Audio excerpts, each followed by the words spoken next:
Notice I'm picking up when I'm shading. In, pick it up.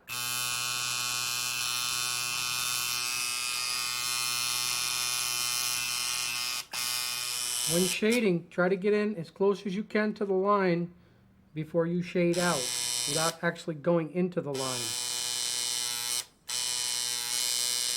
That will make your black much more even.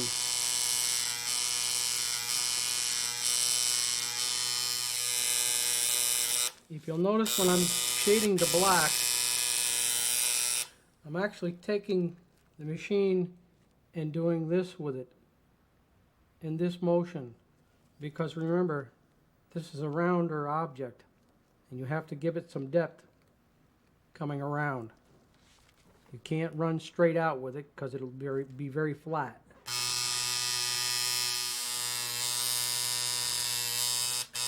If you'll notice the angle of my hand, if you look at my fingers are not like they were when I outlined, because when I outlined I was like this. This, I have to be up so I can see where the ink is flowing. I'm up above the design.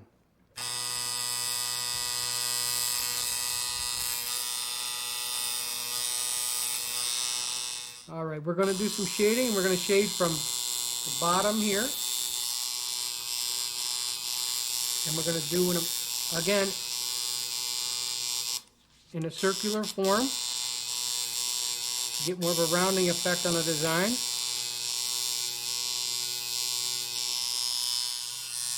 I've switched to way I've placed my hand on the skin because being back here is too difficult at this time. So now I'm going to move to this type here, which you can spread your fingers and still get the tissue plenty tight enough to get the correct penetration. Okay, now we're going to get in a little bit heavier black, still in the shading effect, but a little bit heavier up into these areas here, which will be primarily filled in a little bit more solid and then airbrushed out.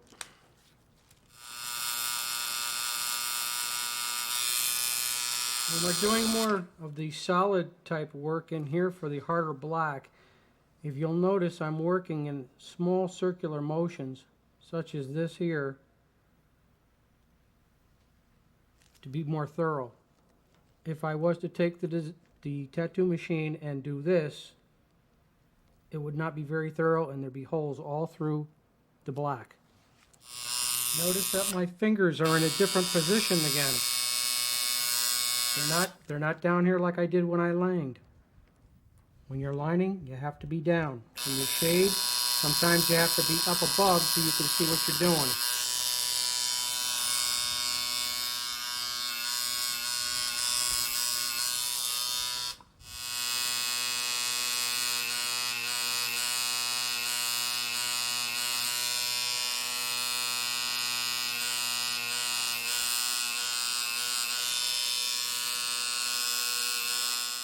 We're going to go into the eye area up here, a little bit of that heavier black, and then we'll be getting into what they call a little bit of washout, which is like a watered down black. It's regular straight black. It's diluted with distilled water to the darkness or the lightness that you prefer. I like personally to mix up bottles with different shades. It makes the job much easier. Just make sure that you shake them before you use them.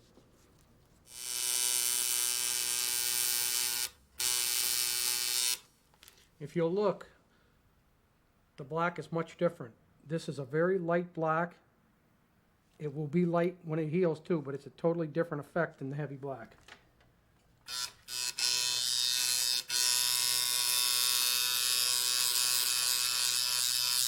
What I'm going to do is I'm going to actually change the black just a little bit. I'm going to work a little lighter black than what I'm working here, and then I'll work up and you'll see the black actually get lighter as I get to the top to give more of a rounding effect.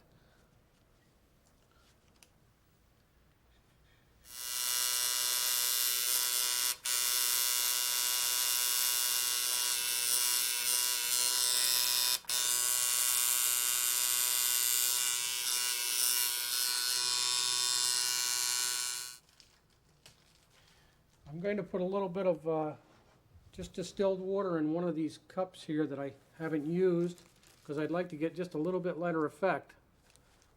So, and sometimes from dipping into the black consistency gets a little bit too dark. So I'd like to have plain distilled water to wash out in too. Will allow me to get lighter as I'm going up on the top of the head.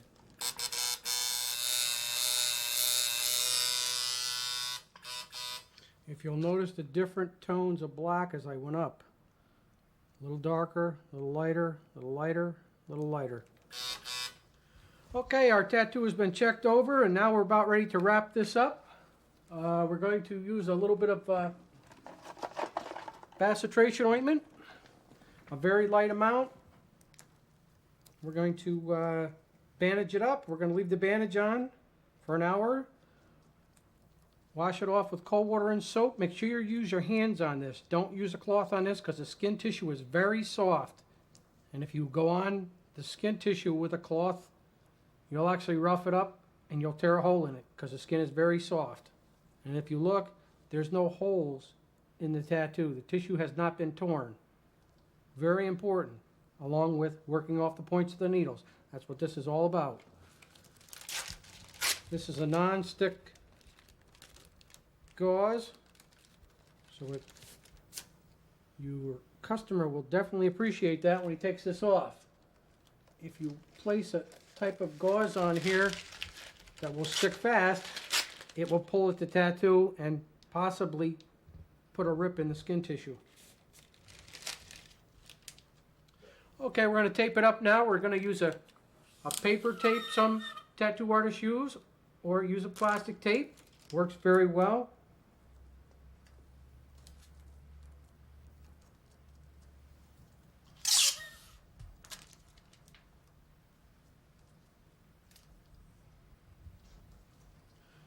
So you're going to take the bandage off in an hour. You're going to wash this with cold water and soap. Put a very light amount of bacitracin. Very careful how much you put on, because if you apply too much on, it does make the tattoo mucky and gooey. After you've done that process, pat it dry, put the bacitracin on, cover this in regular plastic saran wrap, change it twice a day for 3 days. It is okay to leave the plastic off, providing you don't have pants rubbing on it. If you're sitting in your home, let it air. The air is good for it.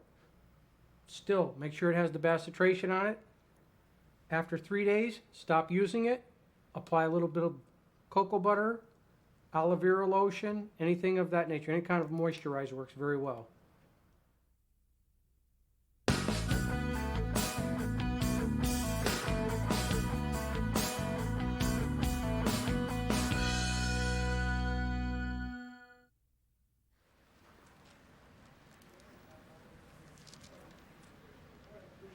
There you go. How's it look, Bill? Pretty good.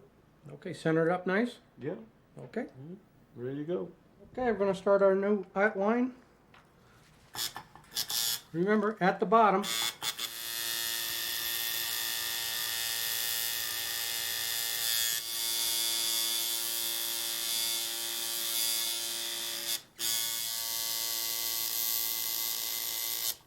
we're going to get ready to do some color work now. We're going to start with our dark colors first, then work to the lighter colors. It's much better that way. Your colors stay brighter, because if you put a dark color on after you put your light colors on, they mesh in together and they distort the coloration. We have our colors already set out, and we're going to start off with our Venetian brown. This is in the Voodoo brand colors. A little bit of Vaseline helps keep the ink concentrated up here again.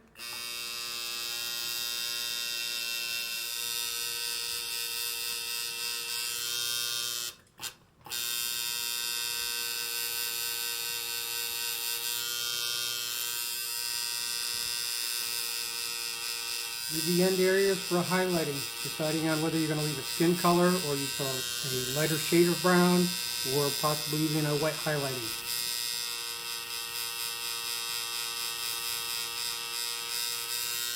We're going to rinse out. We've been rinsing out in an ultrasonic cleaner with water in a cup.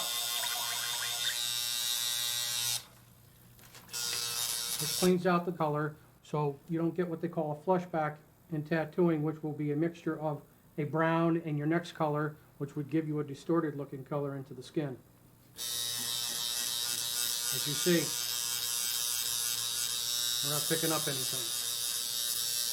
Make sure that you do shake your bottles before you open them and pour them into the cap, because they do separate just a little bit, and that little bit could make a difference in the consistency that you're going to put into the skin.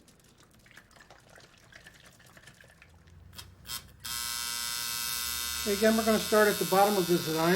We're going to work our green right on up.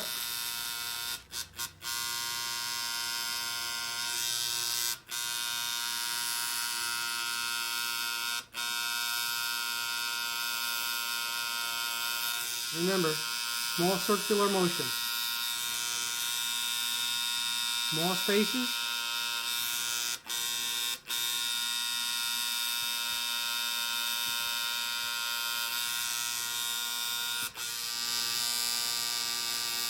Small circular motions.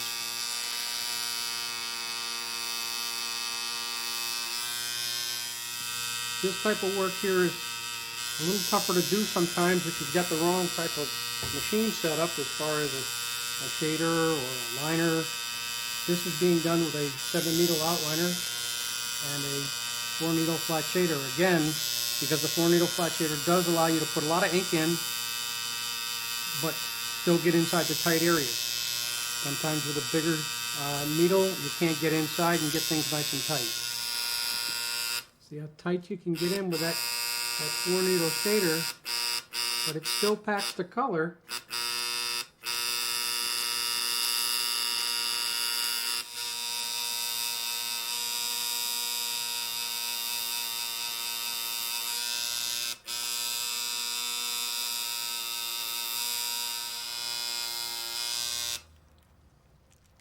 So you're starting to get a buildup on the tip. You got to clean this off, because if you don't, it's not going to feed right again. Make sure you rinse out real well, because again, we don't want to get a flush back in a color and end up with a dirty color. By rinsing in the cup in the ultrasonic cleaner, it's sending sonic waves through the water, which is helping break down the excess ink in the tube to clean them. Also, you did see me do this many times after the rinse, and not only did I do that for the reasoning of the color, but you also don't want water laying back up in your tube, because that will thin your ink and you won't get true color.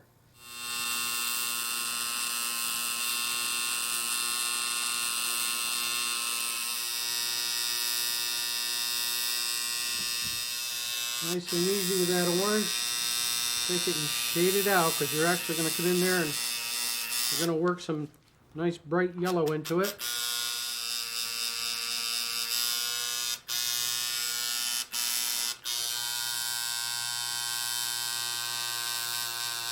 Rinse it down and get a look-see. If you have to go back and touch anything. Coming down to the end. Got the yellow to go. Be sure not to overwork the yellow. Yellow's a funny color. It looks like it's not in, but believe me, if you work it twice and you work it thorough, it's in. Guys make very big mistakes. They overwork yellow, and by overworking it, you actually do more damage than good. Right along the edge of the green. Very, very little circles. Let's pull that yellow right into the green. That's the big advantage of working a 4-needle shader. You can get right into those tight spots. Now I'm starting to get dirty color. I'm starting to get what they call that flushback I've been telling you about. It's more apt to show up with yellow because it's being such a light color. So now this is a case of having to rinse out again and then start again with the yellow. In this particular case, I'm not only going to rinse out, I'm actually going to stop and I'm going to refill.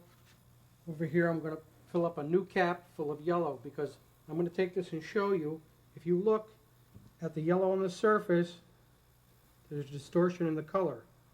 That means you're going to end up with muddy color again.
The extra time is worth it to build a good reputation.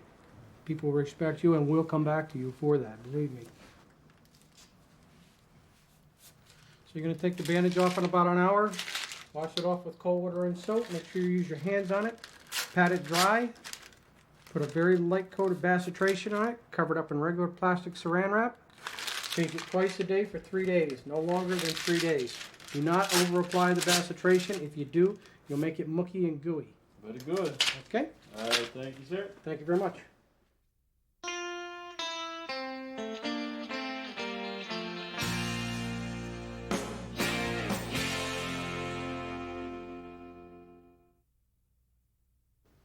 Oh, hi, Jim.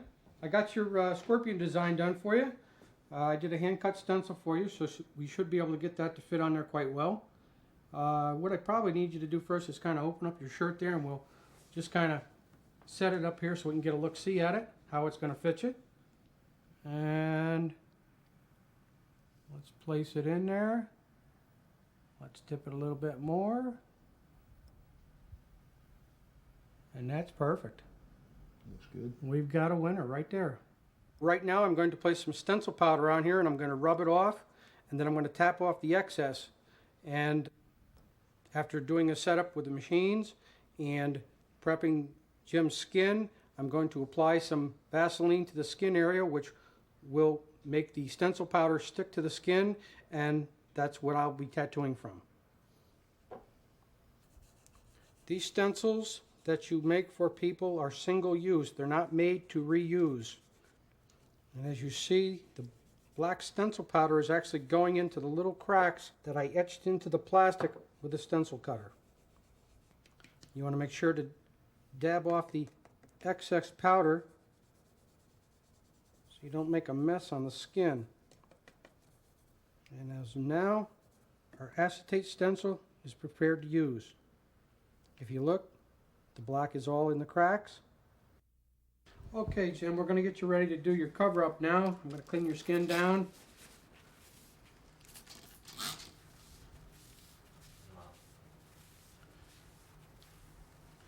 Let me grab some Vaseline here. We're going to prep the skin with this because this is going to hold the black stencil powder that I put on the stencil earlier.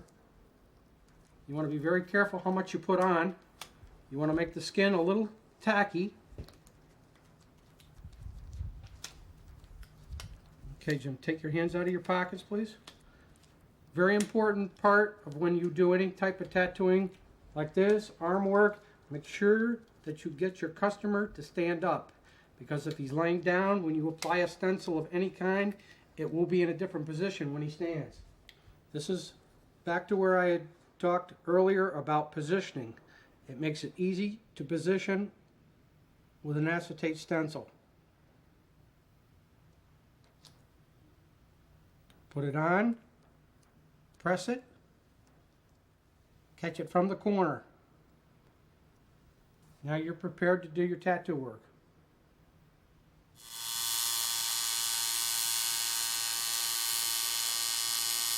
Make sure you keep that skin tight at all times.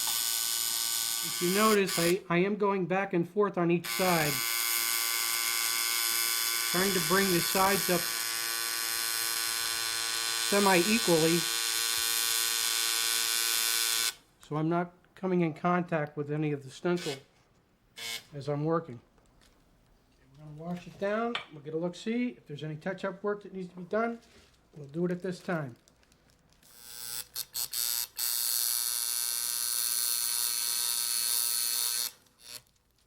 If you'll notice in this design as I'm working, the design is getting smaller as I'm coming down, and I'm tapering down with the amount of shadow work I'm using from up above to a little less, to a little less, to just a little, to very little. It enables me to work the design much easier and still acquire a nice look. Again, we are working with a 4-needle flat shader and a 7-needle round liner. Okay, now what I'm going to do here is I'm going to kind of split the body just a little bit, because I don't want to take this and actually just take it and draw a bunch of black in there. So what I'm actually going to do is like a shadow line here, kind of a shadow line like this to take out that name and give the scorpion a little bit of shape. And then come back over here and I'm going to shadow out coming out this way.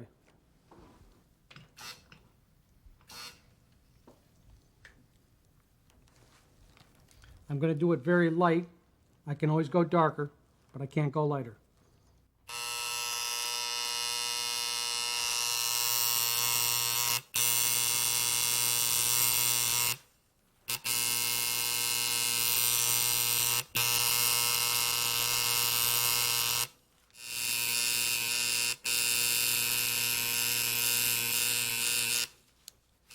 If you'll notice, I'm shading in more of a rounded motion because I'm trying to give some texture to the design and not just put the black on and put it on flat. It does take longer to put the black in this way, but when the tattoo is finished, it looks a lot better.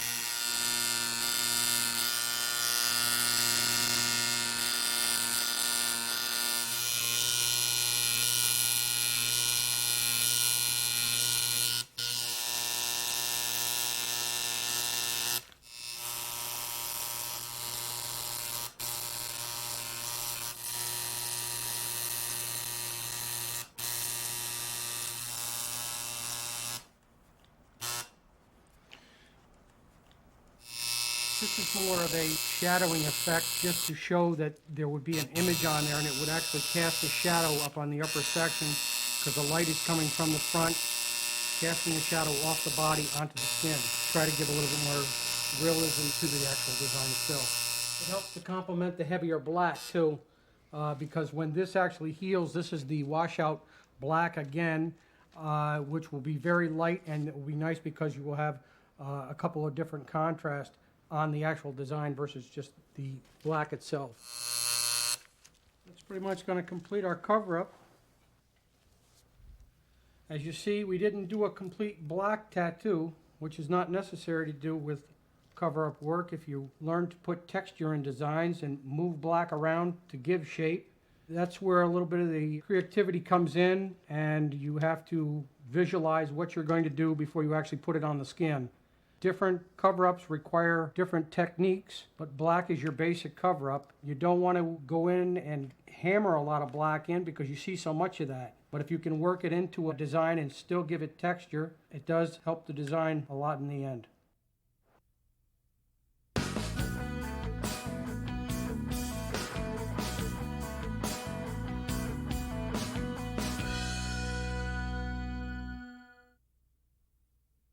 We're going to talk a little bit about sterilization here.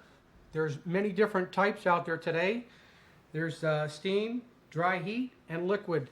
That you would have to check with your local health department and your local authorities to make sure that you're doing the right thing and making it safe for your customers.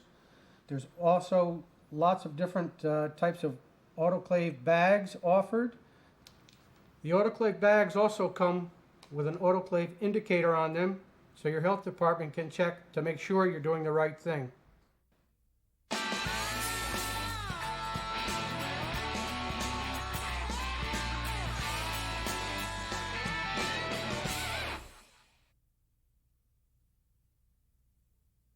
We're going to go over some different types of machines that are offered on the market today. We're actually going to start off with a Puma tattoo machine. There's many different styles of machines, weights, coil wraps themselves. There are 8-wrap coils out there being offered, 10-wrap coils depending on your personal preference.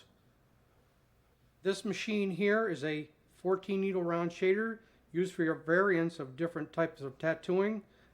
some for fill-in and shade work, some for thick line work for different types of designs. A very important part of the machine itself is the rubber bands, because that's going to give you your stabilization in your tube to prevent your needle bar from fluctuating off the bottom down here, which would cause splatter in the machine. You should change these on a regular basis to keep your tension against your bar consistent. Consistency is very important. We're going to go into a regular Supreme machine. An important part on this, again, I bring back from earlier in the video, is the grommets that connect from the bar to the armature bar. No play within. Fluctuation, spray in the machine again. You should change these on a regular basis. Now we're going to come out to the Reaper. This is one of the two machines that I referred to earlier in the video, which was probably one of the best tattoo machines put out on the market today. An important part of this machine runs with 10 wrap coils in it, which gives you a little extra punch, which sometimes you do need within a machine. This is a 7-needle liner bar and a 5-needle square tip. This machine here is the Puma machine. This will give you a little bit more variance in certain areas. This can vary on the back connection here, which you can adjust for your clip cord. Also running in 8 wrap coils.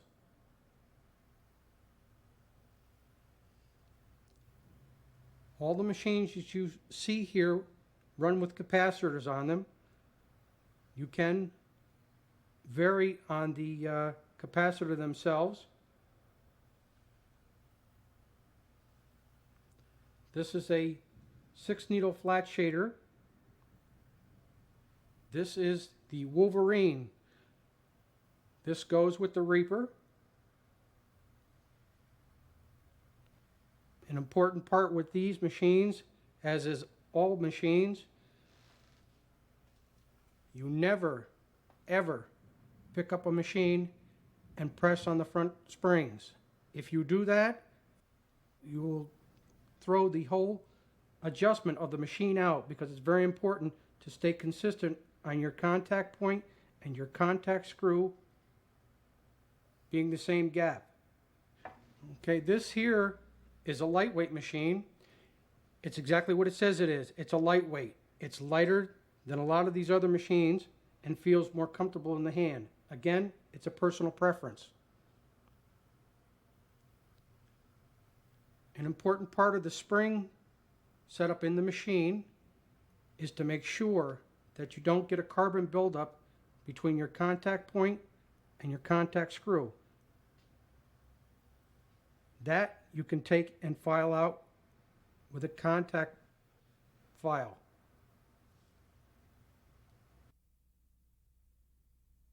A special point file works very well.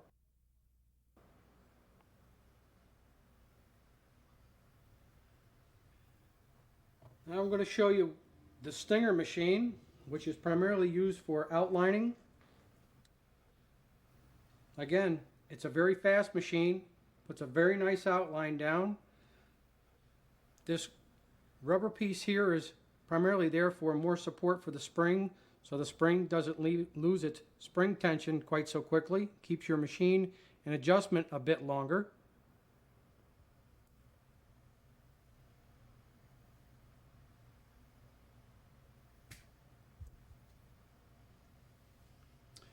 Now we're going to talk a little bit about needles and the way you get them from the manufacturers. This here is a single needle liner. It has a protective coating on it, which protects the points of the needle so they don't become damaged. I'm going to pull this off.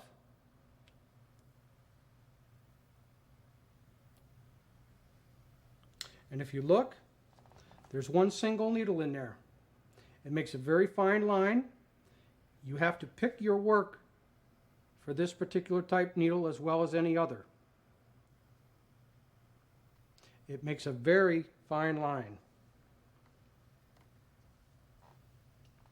This here is a 3-needle outliner. Again, lays a fine line.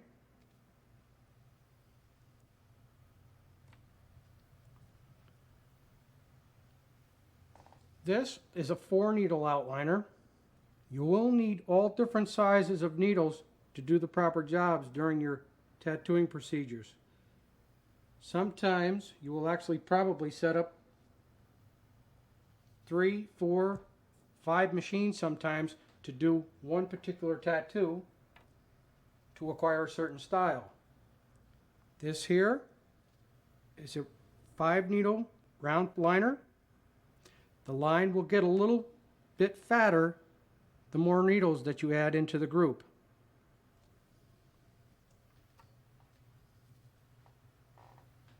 This is a 7-needle round liner. Sometimes can also be used for certain types of shading.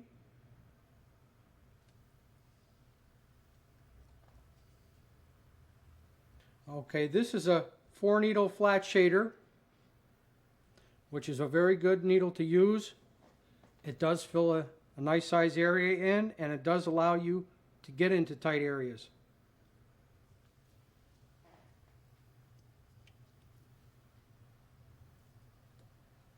This is a 6-needle flat shader, which actually packs a lot of ink very quickly.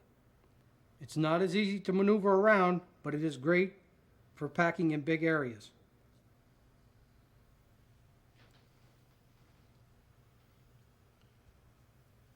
This here is a 7-needle mag. The needles are stacked. They pack a lot of ink. They're very quick. You have to be very quick with these.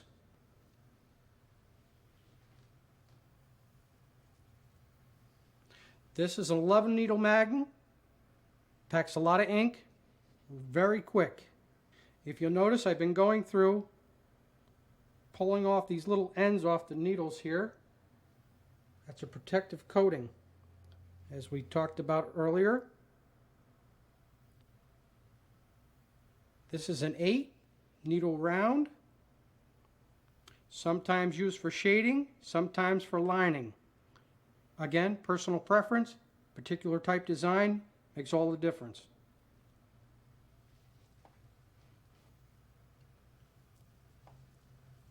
This is a 14-needle round shader. Again, used for the same purposes, sometimes shading, sometimes lining. Why I pulled these ends off here, I have to check these because of this type of coating that's put on here to protect these. If you'll notice, I have 3 different types of eye loops out here. I have a 5 power, a 15 power, and a 22 power. What I'm going to do is I'm going to check the needle itself to make sure that there's no particles from the protective coating in between the needles. If there was, it possibly could cause a conflict when I'm putting ink into the skin. Over here we have the different types of tubes that are used in accordance with the needle bars that we're using. Some of these you can use in combinations of what you have. If you look here, this is a single needle liner, or you could put a 3-needle liner bar into this. Personal preference, round tip. This is a 5-needle liner tube. A round tip. This is a 3-needle or a single needle square tip. This is a different type tube tip because in the needle that you use, it has to sit directly in the bottom of the V.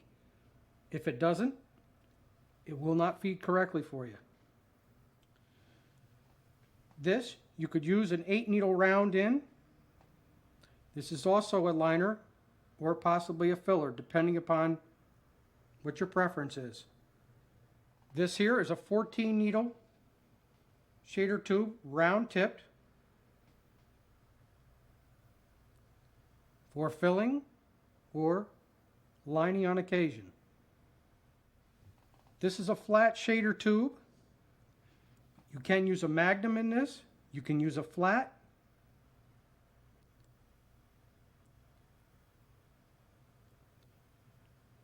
Why the tube tip is as wide as it is? Because it will allow the 6 to go in there and lay nice and flat and feed properly for you. This tube, sometimes it's personal preference because it's a little easier to clean. Again, a 6 needle flat shader tube, different type, a little bit more closed, sometimes holds ink a little better because the ink goes up inside and it stays up here better for you. Sometimes it's a little harder to clean them, but they feed better sometimes. If you'll look, the difference in the hole size in the end. When I was talking to you about the particles from the protective coating, you want to make sure that you get to check them with your eye loop. A very important part.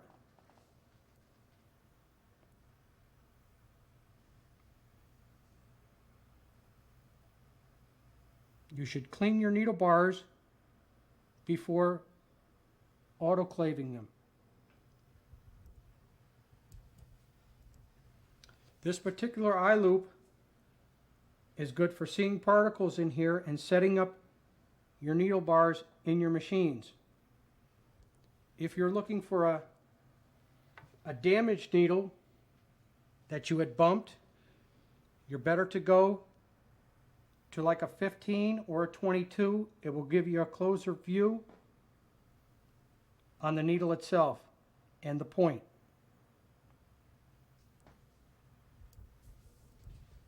We have up here, we have a type of spray that's being offered out now. It's spray ice. It can be used on tattoos after they're done to help swelling, taking away some of the stinging sensation that sometimes tattoos cause.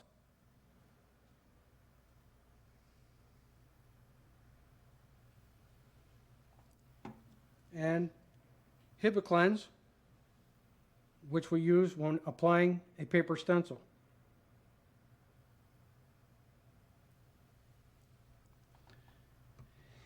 If you have problems or questions on what we've explained to you here, you're best to refer back to Tattooing from A to Z. There's photographs, written documentation of what goes on with the machine, and it's just very informational. We'd like to talk a little bit also about the Lexan tubes that are offered. A 3 needle round tip. The sterilization for them are steam or liquid. This is a 3 needle square tip. Remember, in using a square tip liner, the needle has to sit in the bottom of the tip. This Lexan tube here is a 4 needle flat shader.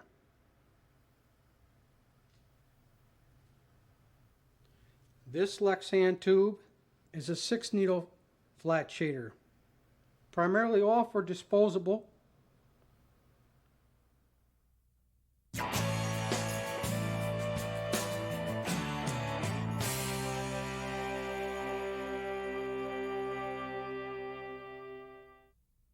Now we're going to tell you about the parts upon the machine in case you have to call up and order parts at any time.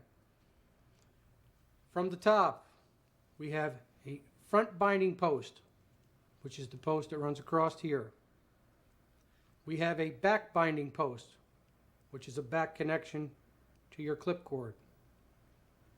We have a capacitor, which runs on the back side of the frame. Your coils, front spring, back spring, O-ring, armature bar,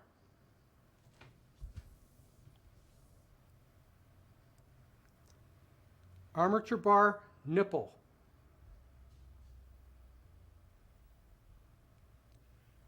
contact screw,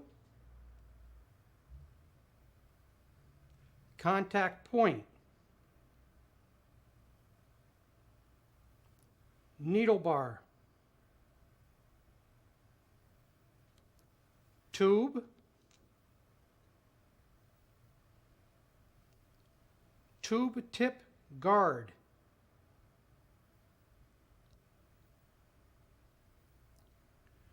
lever lock fastener device, frame, black nylon screw for holding in the contact screw, rubber bands, number 12s.